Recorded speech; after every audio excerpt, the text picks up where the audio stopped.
Nach einem überaus lohnenden weiteren Tagesaufenthalt in Hoi An geht es am späten Nachmittag zunächst zum nahegelegenen Flughafen von Da Nang. Anschließend machen wir uns auf den Weg nach Südvietnam, wo die 1976 in Ho Chi Minh City umbenannte Stadt Saigon, deren ursprünglicher Name jedoch noch weithin gebräuchlich ist, unser nächstes Ziel darstellt.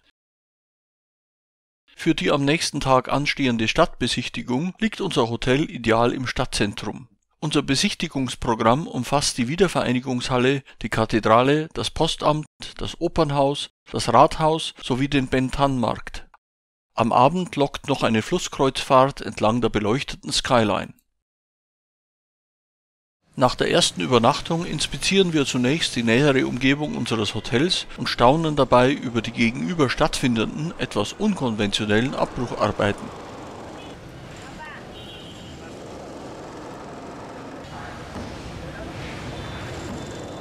Danach machen wir uns aber auf den Weg durch die mit mehr als 7 Millionen Einwohnern größte Stadt Vietnams.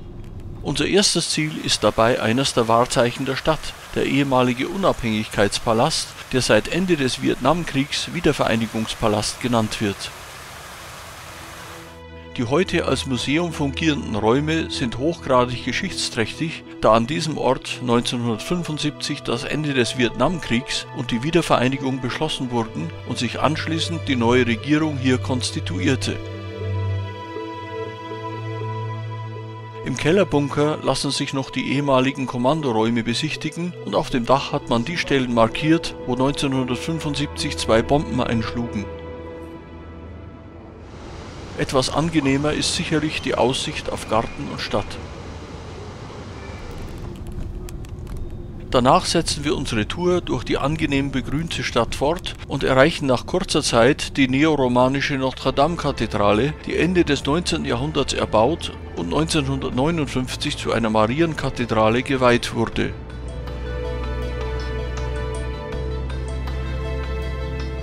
Nicht weniger interessant ist das schräg gegenüber befindliche, 1891 eröffnete Hauptpostamt. Es vereint Einflüsse aus Gotik, Renaissance und dem typischen französischen Kolonialstil. Ein Besuch des Inneren gleicht einer Reise in die Vergangenheit, wobei das Gebäude immer noch die ihm zugedachten Funktionen voll erfüllt.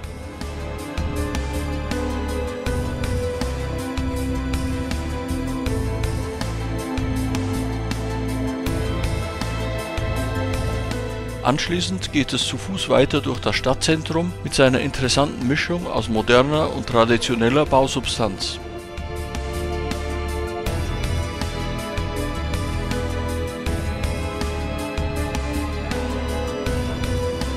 Auch das alte Opernhaus ist ein prächtiger Bau aus der französischen Kolonialzeit und wurde im Jahr 1900 eröffnet.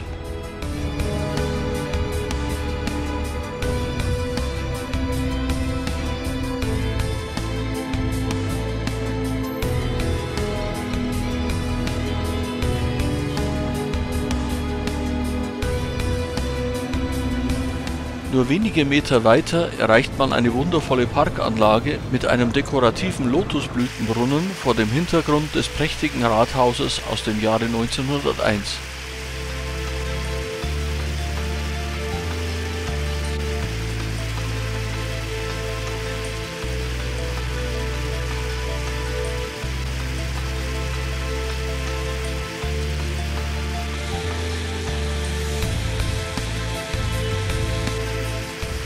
Natürlich darf auch eine Statue des allseits verehrten Ho Chi Minh an dieser Stelle nicht fehlen.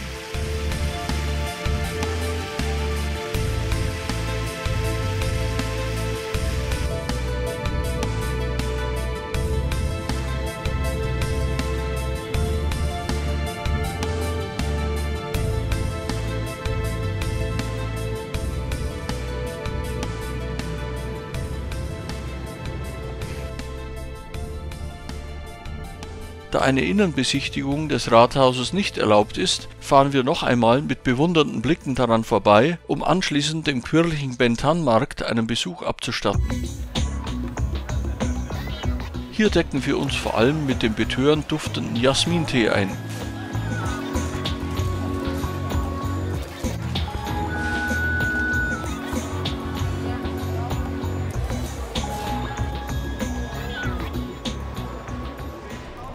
Am Nachmittag geht es schließlich wieder zum Hotel zurück, wo auf der Dachterrasse zunächst etwas Abkühlung und Entspannung angesagt sind.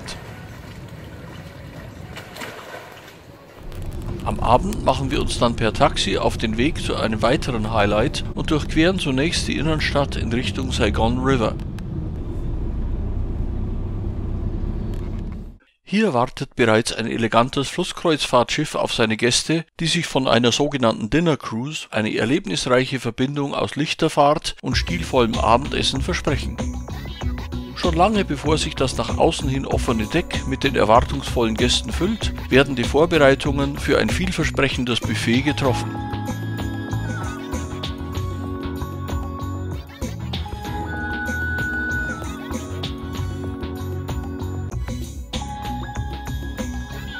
Im Mittelpunkt des Abends steht jedoch die bunte Lichterfahrt entlang des Saigon River mit dem überwältigenden Ausblick auf die Skyline.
Nun haben wir den Wendepunkt der Tour erreicht und die Aufmerksamkeit der Gäste richtet sich für einige Zeit auf die folkloristischen Darbietungen an Bord.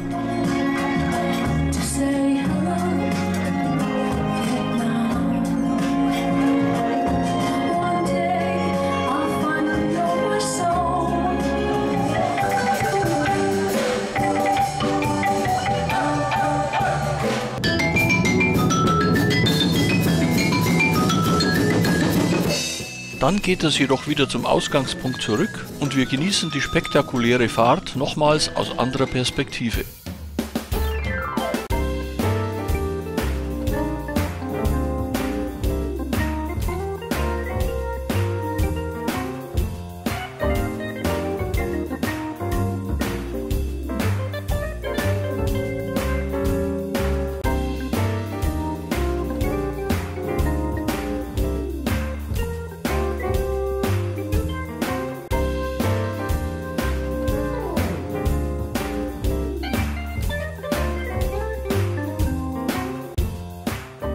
Mit der Rückfahrt zum Hotel endet ein erlebnisreicher erster Tag im Süden Vietnams.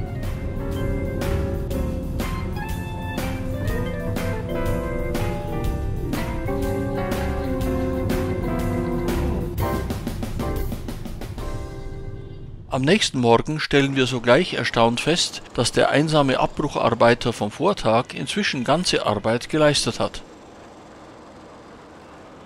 Nun haben wir uns einen Ausflug zu dem 100 Kilometer südlich der Stadt gelegenen, breit gefächerten Delta des mächtigen Mekong-Flusses vorgenommen. Am zweiten Hauptarm des Stroms machen wir Halt, um bei einem Bootsausflug nachhaltige Eindrücke von Natur, Landschaft und wirtschaftlicher Bedeutung des Flusses zu erhalten. Zunächst gilt es, den von zahlreichen Mopedfahrern geprägten Verkehr der Innenstadt hinter uns zu lassen.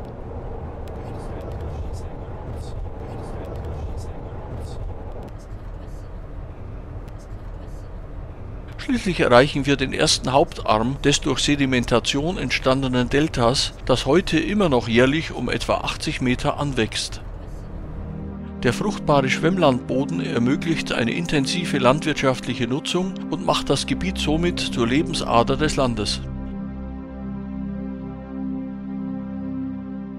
Die zahlreichen Flussarme sind weit verzweigt und durch Kanäle miteinander verbunden, sodass 3 Reisernten pro Jahr hier möglich sind.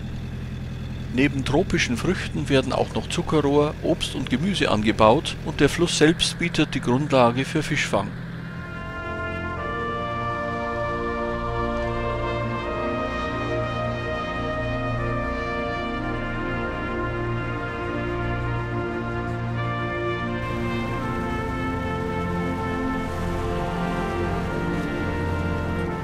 Auffällig sind die zahlreichen Wasserpalmen, die die Flussufer säumen und die Basis für die Produktion von Kokosnüssen darstellen, die in vielen kleinen und mittleren Betrieben verarbeitet werden.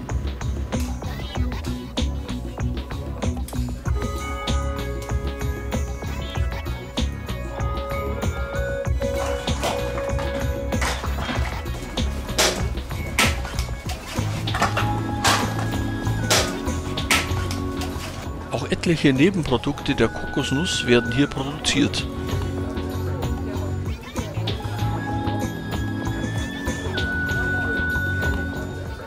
Der reichlich vorhandene Flussschlamm ermöglicht zudem die Existenz von Ziegelbrennereien. Die rohen Backsteine werden mit einfachen Mitteln aus dem lehmigen Grundmaterial gepresst. Das Endprodukt entsteht schließlich in einfach gestalteten, aber höchst effizienten Brennöfen.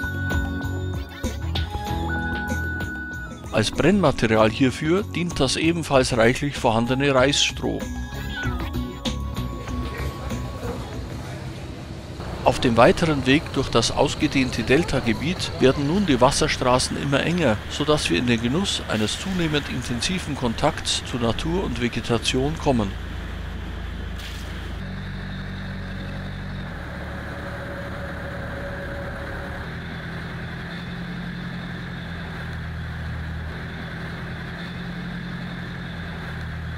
Schließlich legen wir an geeigneter Stelle an, um Leben und Natur innerhalb des Schwemmlandgebietes etwas näher kennenzulernen und auch im wahrsten Sinne des Wortes erfahrbar zu machen.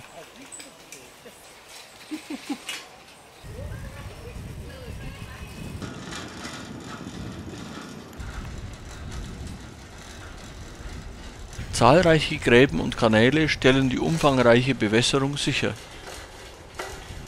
Schließlich erwartet uns inmitten der Natur ein schön gedeckter Tisch, der eine höchst willkommene Kostprobe der vorzüglichen Qualität der vielfältigen regionalen Produkte erlaubt. Von hier aus geht es nur noch per Ruderboot weiter, da die Wasserwege nun immer schmäler und seichter werden.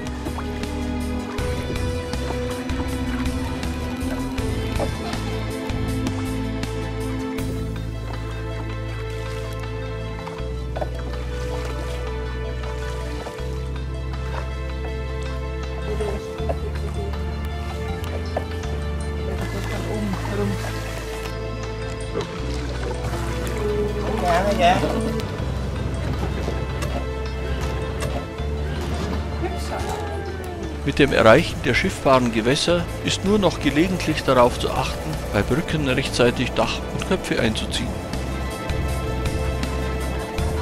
Nach dermaßen überstandener Gefahr erreichen wir rasch die Straße mit einem kleinen Tümpel, in dem doch tatsächlich das Schwimmen verboten ist.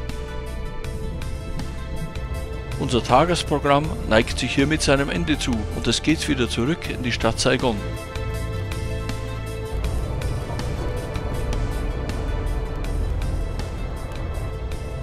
Nach der Rückkehr zum Hotel klingt der Abend stimmungsvoll auf der Dachterrasse aus.